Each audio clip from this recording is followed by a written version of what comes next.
Alors on va ouvrir notre Bible dans 2 Thessaloniciens, chapitre 3. 2 Thessaloniciens, chapitre 3.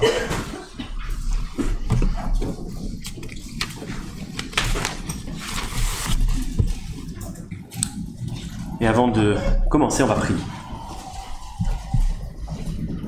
Oui Seigneur, enseigne-nous ce matin comme nous l'avons chanté. Parle à nos cœurs, parle aussi au cœur de nos enfants et que nous soyons, moi et les moniteurs, des instruments dociles entre tes mains. Veuille Seigneur appuyer ta parole ce matin d'une manière particulière. Au nom du Seigneur Jésus-Christ. Amen. Donc c'est la dernière prédication que nous allons faire dans cette série sur la deuxième épître aux Thessaloniciens. Elle va porter sur un seul verset, mais on va relire tout le texte que nous avons lu la semaine dernière, c'est-à-dire du verset 6 au verset 15. Donc 2 Thessaloniciens, chapitre 3, versets 6 à 15. Nous vous recommandons, frères, au nom de notre Seigneur Jésus-Christ, de vous éloigner de tout frère qui vit dans le désordre, et non selon les instructions que vous avez reçues de nous. Vous savez vous-même comment il faut nous imiter, car nous n'avons pas vécu parmi vous dans le désordre. Nous n'avons mangé gratuitement le pain de personne, mais dans le travail et dans la peine, nous avons été nuit et jour à l'œuvre pour n'être à la charge d'aucun de vous. Ce n'est pas que nous n'en ayons pas le droit, mais nous avons voulu vous donner en nous-mêmes un modèle à imiter. Car lorsque nous étions chez vous, nous vous disions expressément, si quelqu'un ne veut pas travailler, qu'il ne mange pas non plus. Nous apprenons cependant qu'il y en a parmi vous quelques-uns qui vivent dans le désordre, qui ne travaillent pas, mais qui s'occupent de futilité. Nous invitons ces gens-là et nous les exhortons par le Seigneur Jésus-Christ à manger leur propre pain en travaillant paisiblement. Pour vous, frères, ne vous lassez pas de faire le bien. Et si quelqu'un n'obéit pas à ce que nous disons par cette lettre, notez-le et n'ayez point de relation avec lui, afin qu'il éprouve de la honte. Ne le regardez pas comme un ennemi, mais avertissez-le comme un frère. Donc c'est de ce texte que nous allons tirer simplement le verset 13, qui dit « Pour vous, frères, ne vous lassez pas de faire le bien ». J'ai tenu à relire l'ensemble du passage pour que nous ayons bien le contexte. Et comme d'habitude, nous allons voir une première partie sur le contexte, avant de voir dans un deuxième point qu'il est question d'aimer le bien. Parce que pour ne pas se lasser de le faire, il faut l'aimer, qu'il faut le pratiquer. Et dans une troisième partie, que j'ai intitulée « Les regards sur Jésus », nous tâcherons de voir où est la source de cette motivation pour ne pas se lasser, pour pouvoir persévérer à faire le bien. Mais d'abord le contexte. On a vu la semaine dernière, en étudiant cette dizaine de versets, que l'apôtre Paul encourageait les chrétiens à pratiquer une discipline entre eux, pour ne pas se laisser séduire par le péché, pour ne pas que l'Église dévie, pour qu'aucun de ses membres ne s'installe dans des habitudes pécheresses, dans des habitudes qui déshonorent le Seigneur Jésus. À l'église de Thessalonique, il y avait des gens qui pensaient que le Seigneur Jésus n'allait vraiment pas tarder, et puisqu'il n'allait vraiment pas tarder, eh bien, il pouvait maintenant s'arrêter de travailler et attendre le Seigneur. Et donc, ils vivaient en dépendant d'autres frères et sœurs plus riches de l'église, qui les prenaient sous leur aile, si l'on peut dire, et qui se chargeraient de les entretenir. Mais ça a amené une situation de désordre dans l'Église, et aux yeux du monde, c'était un mauvais témoignage que les chrétiens s'arrêtent de travailler, qu'ils ne soient pas utiles pour la société. C'était un mauvais témoignage du Seigneur, et vis-à-vis des autres membres de l'Assemblée, de ceux qui, eux, devaient continuer à travailler. Il y avait aussi dans la société de l'époque beaucoup d'esclaves qui n'avaient pas le loisir de se reposer et d'aller chez les uns chez les autres. Bien, cela donnait une mauvaise image du Seigneur et cela pouvait occasionner aussi des découragements. Et c'est pour ça que l'apôtre Paul montrer qu'il était nécessaire que les personnes qui avaient adopté ce comportement se repentent de cette attitude et qu'ils reprennent une vie normale. Mais s'ils devaient persister, s'ils voulaient persister dans cette attitude qui n'est pas bonne, eh bien, il y avait plusieurs mesures disciplinaires que l'on avait vues au verset 6. Nous vous recommandons, frères, au nom de notre Seigneur Jésus-Christ, de vous éloigner de tout frère qui vit dans le désordre, et non selon les instructions que vous avez reçues de nous, et on le voyait aussi au verset 13 et 14. Pour vous, frères, ne vous lassez pas de faire le bien, et si quelqu'un n'obéit pas à ce que nous disons par cette lettre, notez-le, et n'ayez point de relation avec lui, afin qu'il éprouve de la honte. Donc il y avait cette mesure de discipline à mettre en place envers ceux qui ne voulaient pas se repentir. Mais l'apôtre Paul ne se contente pas de dénoncer des mesures de discipline, il donne aussi un encouragement à tous ceux qui n'ont pas cédé à cet appel de la paresse, on peut dire, et d'arrêter de travailler. Et c'est le sujet du verset de ce matin. Pour vous, frères, il faut comprendre, pour vous qui avez continué à travailler, pour vous qui marchez dans la bonne voie, ne vous lassez pas de faire le bien. Imaginons un petit instant cette situation. Essayons de nous plonger dans la vie que pouvait vivre cette Église à l'époque. Tel frère a décidé d'attendre le Seigneur Jésus et de ne plus travailler. Il demande à quelqu'un de l'assemblée qui est aisé de l'héberger ou simplement de subvenir à ses besoins puisqu'il en a les moyens. Par charité, le frère n'ose pas refuser de pourvoir aux besoins de son frère. Et puis surtout, il ne faut pas oublier que c'était dans des temps de persécution, la vie est difficile, on essaye de se serrer les coudes, refuser aurait été assez mal vu, malvenu.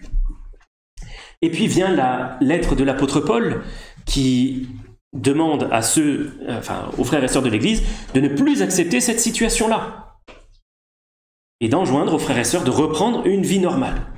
Ce qui impose que pour le frère qui héberge les autres, de leur dire « Non, tu vas retourner chez toi, tu vas reprendre un logement. Je vais arrêter maintenant de pourvoir à tes besoins, tu vas reprendre un travail. » Quelles pouvaient être les réactions de ceux qui n'avaient pas du tout envie de reprendre un travail? « Quoi? Tu me mets à la porte? Mais le Seigneur te demande de pourvoir à mes besoins. Et tu me mets dehors? Mais bravo l'amour! »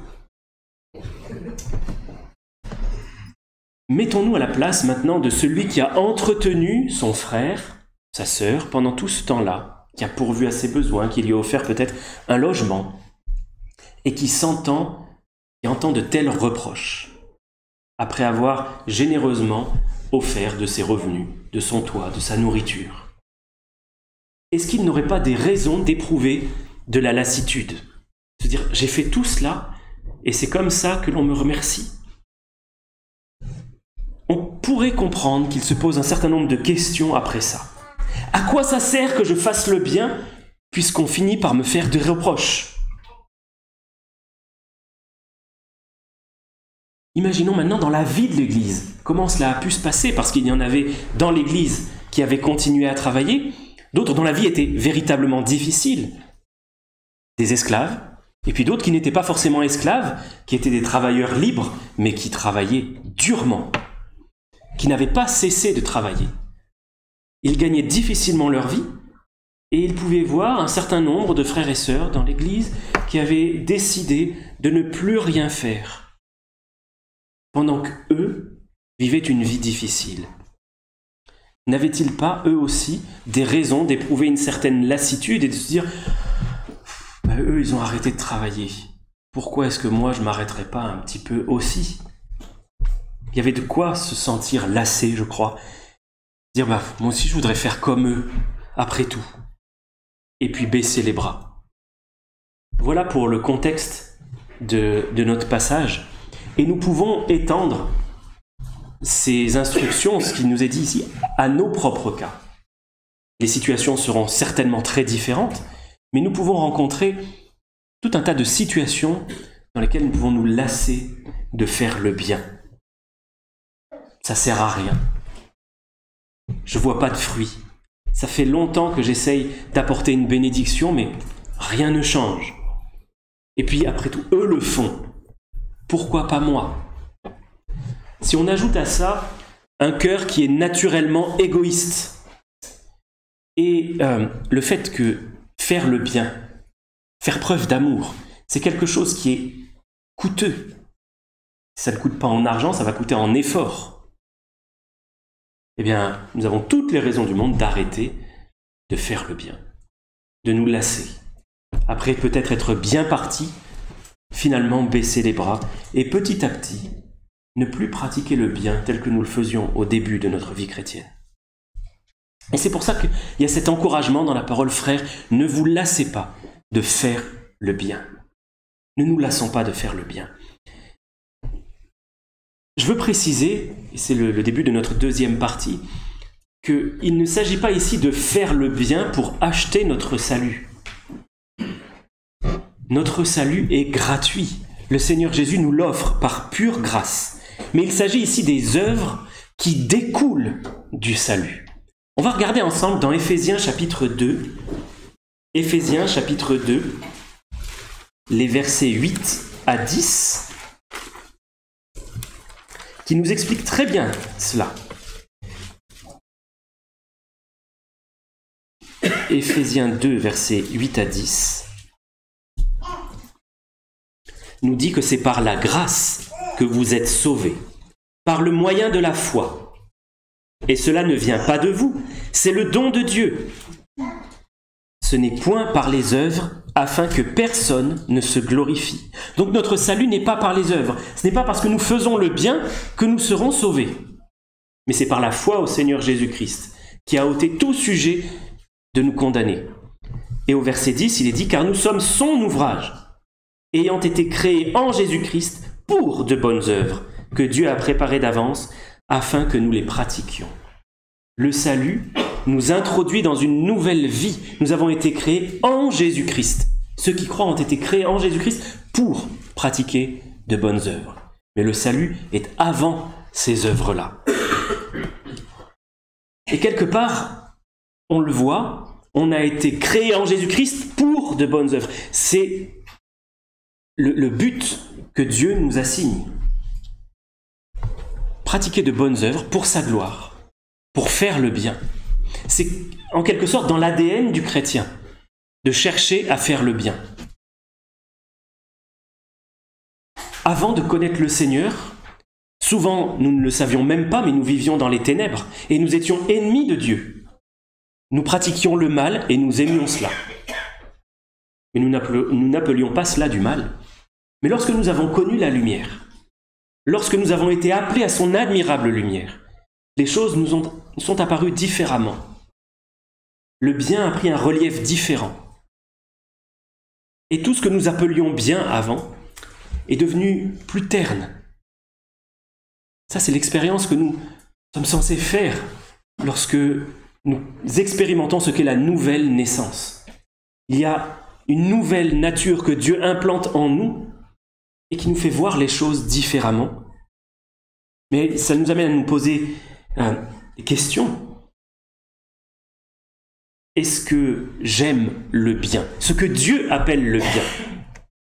Parce que ce que le monde appelle bien est sensiblement différent de ce que Dieu appelle bien. Est-ce que j'aime cela? Est-ce que je prends du plaisir à le pratiquer? Parce que c'est ça, aimer le bien. C'est prendre plaisir à faire ce qui est bien. Et est-ce que je le pratique simplement, ce bien-là? Est-ce que je le pratique avec zèle? Vous savez, on prêche que le salut est par grâce, et on a raison parce que c'est la vérité. Le salut est par grâce. C'est un cadeau gratuit, qui est totalement immérité. Mais n'oublions pas que le salut nous amène à pratiquer de bonnes œuvres, que la grâce nous détourne du péché, d'une manière de vivre impie et mondaine, pour nous amener à pratiquer le bien. Alors, on va ouvrir ensemble notre Bible d'abord dans Romains chapitre 12 pour voir quelques exhortations de la parole de Dieu. Romains chapitre 12.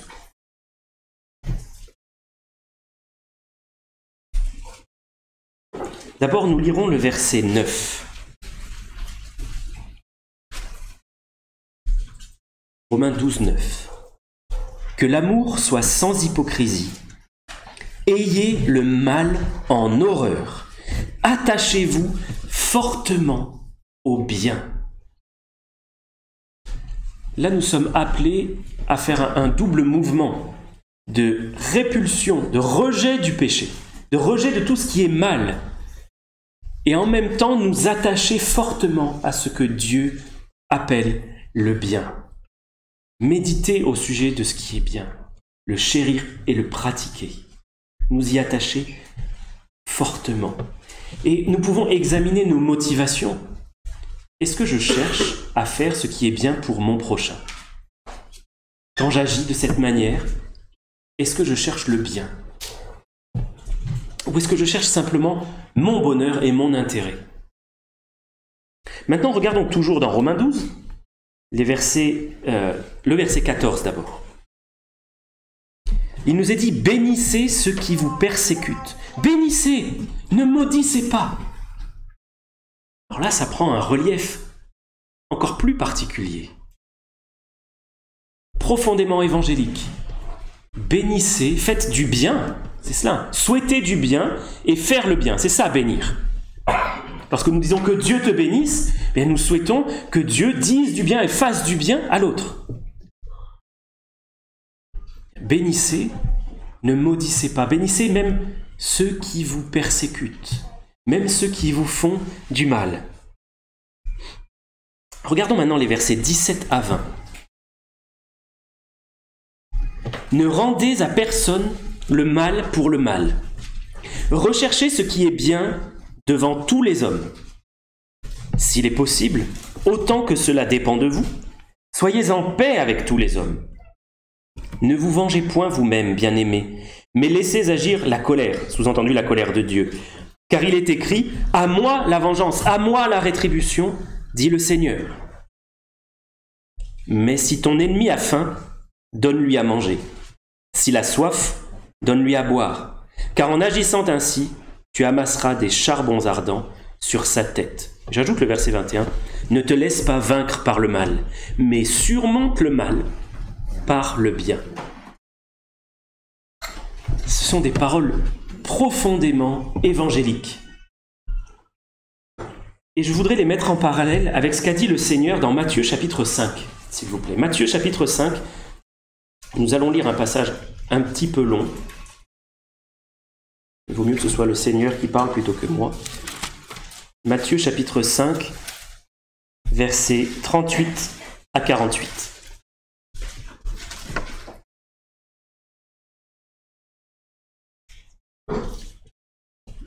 C'est le Seigneur Jésus qui parle et qui dit « Vous avez appris qu'il a été dit œil pour œil et dent pour dent. Mais moi, je vous dis de ne pas résister aux méchants. Si quelqu'un te frappe sur la joue droite, présente-lui aussi l'autre. Si quelqu'un veut plaider contre toi et prendre ta tunique, laisse-lui encore ton manteau. Si quelqu'un te force à faire 1000, fais-en 2 avec lui. Donne à celui qui te demande, et ne te détourne pas de celui qui veut t'emprunter de toi. Vous avez appris qu'il a été dit, tu aimeras ton prochain et tu haïras ton ennemi. Mais moi, je vous dis, aimez vos ennemis.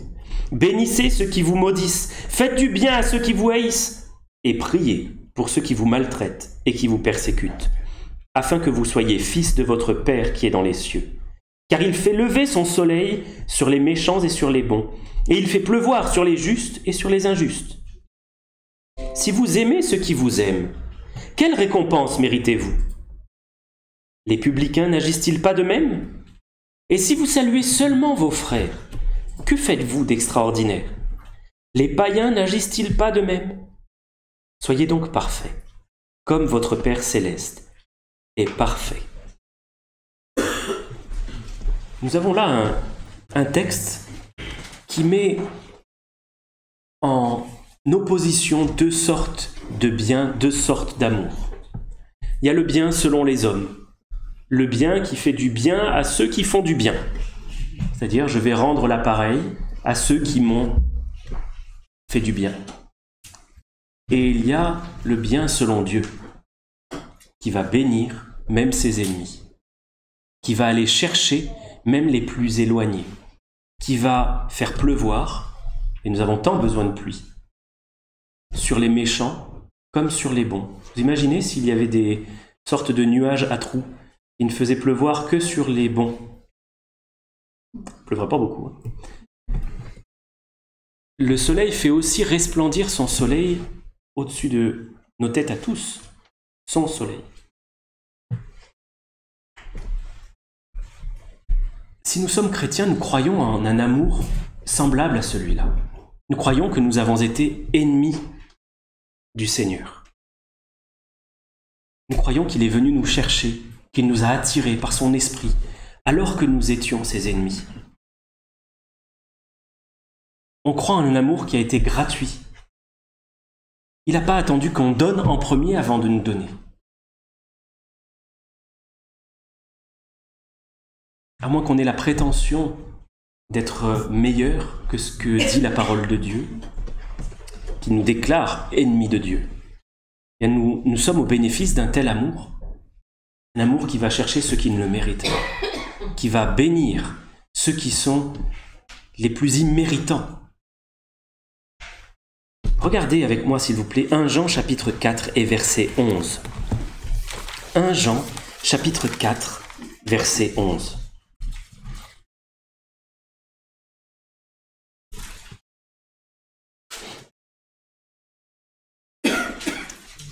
Il est écrit, bien-aimés, si Dieu nous a ainsi aimés, nous devons aussi nous aimer les uns les autres.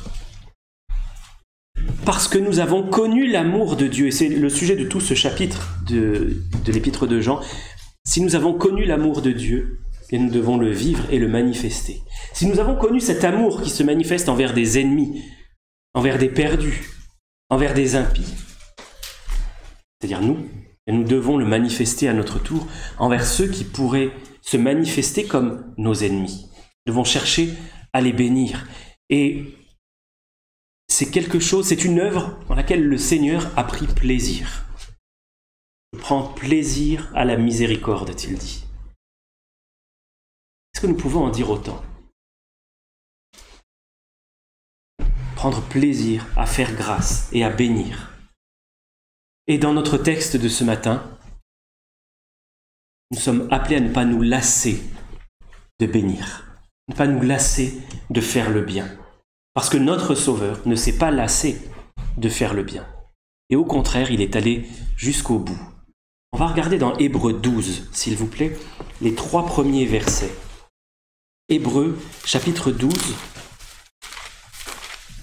pour introduire notre 3e partie, les regards sur Jésus. Juste avant Hébreux 12, il y a Hébreux 11, avec toute la galerie de portraits de ceux qui nous ont précédés dans la foi et qui ont accompli un service dans la foi pour le Seigneur.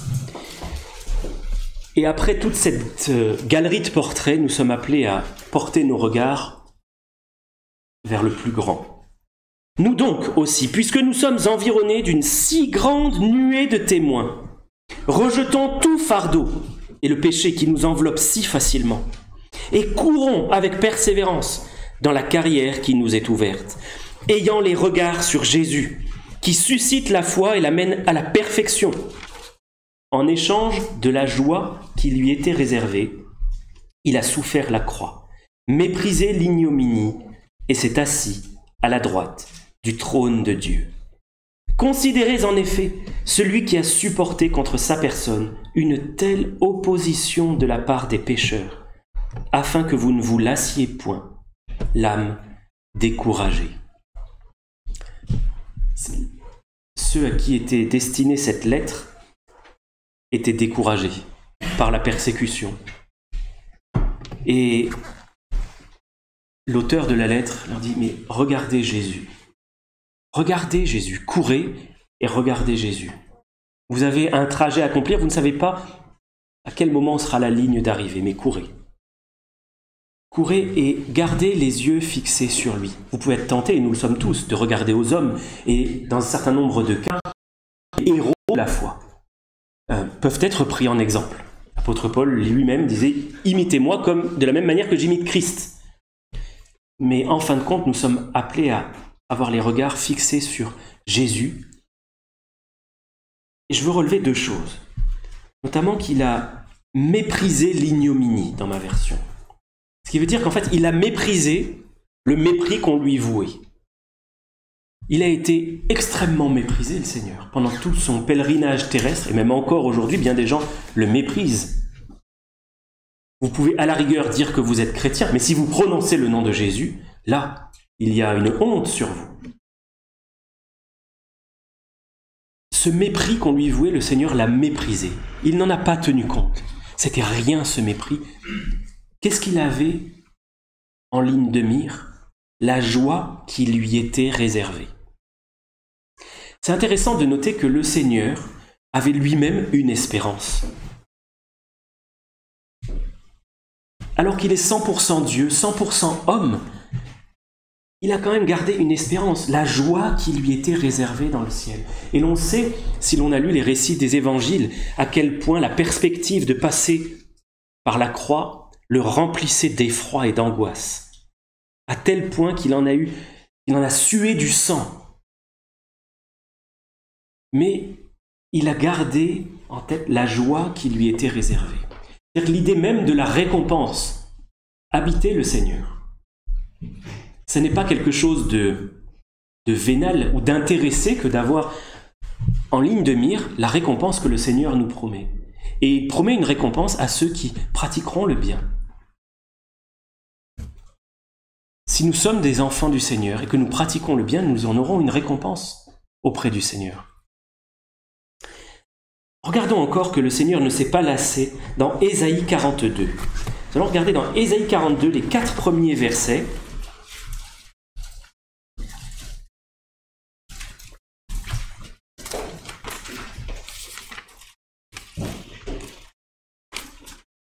Ce passage d'Ésaïe 42 nous parle, plusieurs siècles avant la venue du Seigneur, du Messie qui va venir, donc de Jésus.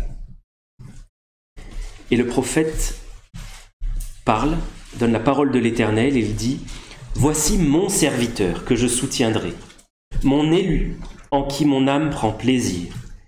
J'ai mis mon esprit sur lui. Il annoncera la justice aux nations. Il ne criera point, il n'élèvera point la voix et ne la fera point entendre dans les rues. Il ne brisera point le roseau cassé et il n'éteindra point la mèche qui brûle encore. Il annoncera la justice selon la vérité. Il ne se découragera point et ne se relâchera point, jusqu'à ce qu'il ait établi la justice sur la terre et que les îles espèrent dans sa loi. » Nous avons là le portrait du Seigneur qui ne se relâche pas. Tant que son but n'est pas accompli, notre Seigneur ne se relâche pas dans ses efforts. Et aujourd'hui encore, il cherche à convaincre, à vous attirer à lui, à vous faire grandir si vous lui appartenez déjà. Notez que il ne brisera pas le roseau cassé et il n'éteindra pas la mèche qui brûle encore. Si vous avez déjà vu un roseau cassé, souvent les deux parties du roseau ne tiennent plus ensemble que par quelques minces fibres. Nous pouvons être semblables à ces roseaux. Il n'y a plus grand-chose qui tient en place. Mais le Seigneur a dit qu'il ne briserait pas, parce qu'il ne se relâche pas dans ses efforts. Il n'éteint pas non plus la mèche qui brûle encore. Si vous avez déjà vu une bougie dont la flamme s'amenuise, elle a plutôt tendance à dégager une fumée noirâtre et malodorante qu'une belle lumière. Et parfois aussi, le chrétien peut être dans cet état-là. La lumière a baissé progressivement, le témoignage s'est obscurci, et au lieu d'une belle lumière, il dégage une fumée nauséabonde. Ça arrive aux chrétiens. Mais le Seigneur promet de ne pas éteindre la flamme. Parce qu'il ne se lasse pas. On va regarder, pour terminer, 4 passages. Le premier dans Luc, chapitre 9, et verset 51. Luc 9, verset 51.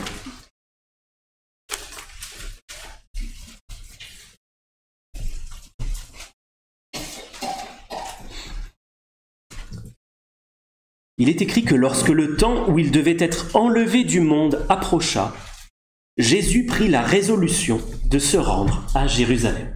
Pourquoi est-ce que je souligne ce verset? Parce qu'il est écrit que Jésus prit la résolution de se rendre à Jérusalem alors qu'il savait très bien ce qui l'attendait. Il savait que le temps où il allait passer par la croix approchait. Mais il ne s'est pas lassé, l'âme découragée, sachant ce qui l'attendait. Mais littéralement, il a durci sa face. C'est-à-dire qu'il a voulu présenter un visage résolu, une ferme résolution en son cœur d'aller jusqu'au bout, quel que soit le coût. Et pour lui, ça a été extrêmement coûteux. Regardons maintenant dans 1 Corinthiens chapitre 15 et verset 58. 1 Corinthiens chapitre 15 verset 58.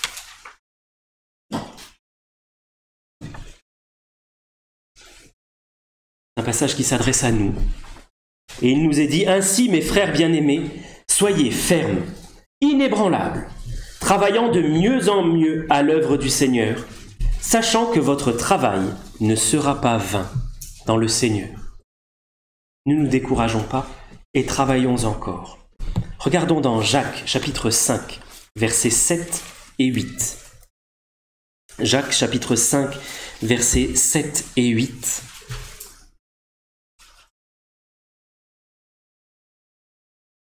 Une autre exhortation. Soyez donc patients, frères, jusqu'à l'avènement du Seigneur. Voici, le laboureur attend le précieux fruit de la terre, prenant patience à son égard, jusqu'à ce qu'il ait reçu les pluies de la première et de l'arrière-saison. Vous aussi, soyez patients, affermissez vos cœurs, car l'avènement du Seigneur est proche. Lorsque nous avons l'impression que notre travail ne porte pas de fruits, que nous cherchons à bénir en vain, nous sommes exhortés à ne pas nous lasser, à nous rappeler que, avant qu'un fruit apparaisse, il faut passer par plusieurs saisons.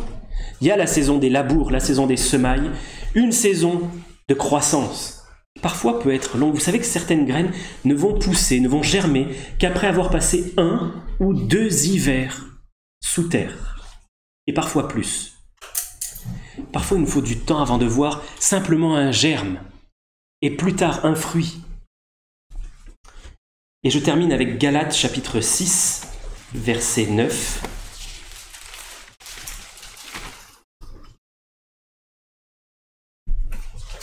Galates chapitre 6, verset 9 et 10. Ne nous lassons pas de faire le bien, car nous moissonnerons au temps convenable, si nous ne nous relâchons pas. Ainsi donc, pendant que nous en avons l'occasion, pratiquons le bien envers tous, surtout envers les frères en la foi. Et voilà cette exhortation finale que je souhaite nous adresser à tous, et à moi le premier, lorsque faire le bien est coûteux, et ça l'est souvent, de ne pas nous relâcher, parce qu'il viendra un temps où nous pourrons récolter le fruit du bien que nous avons cherché à semer. On va prier ensemble. Seigneur notre Dieu, merci pour ta parole. Merci de nous exhorter encore à faire le bien. Et tu sais, Seigneur, ton serviteur a tant besoin de progrès dans ce domaine-là, pour aimer, désirer et pratiquer le bien. Seigneur, s'il en est parmi nous qui sont lassés, fatigués, je prie que tu les fortifies, que tu rallumes cette flamme et ce désir d'aimer et de faire le bien, afin, Seigneur, que nous soyons pour toi une offrande, un bon témoignage, une flamme brillante de l'Évangile. Seigneur, aide-nous à bénir même ceux qui ne nous aiment pas, même ceux qui nous font du mal. Seigneur, nous te prions de les bénir eux aussi. Te prions de les amener à te connaître. Seigneur, fais-leur du bien, comme tu nous en as fait à nous, comme tu continues à nous en faire. Et merci parce que toi, tu ne te lasses pas. Tu es plein de grâce, plein de bonté. Et aujourd'hui encore, nous pouvons nous approcher de toi pour obtenir grâce, pour obtenir du secours dans tous nos besoins. Merci Seigneur pour tout ce que tu fais pour nous. Amen.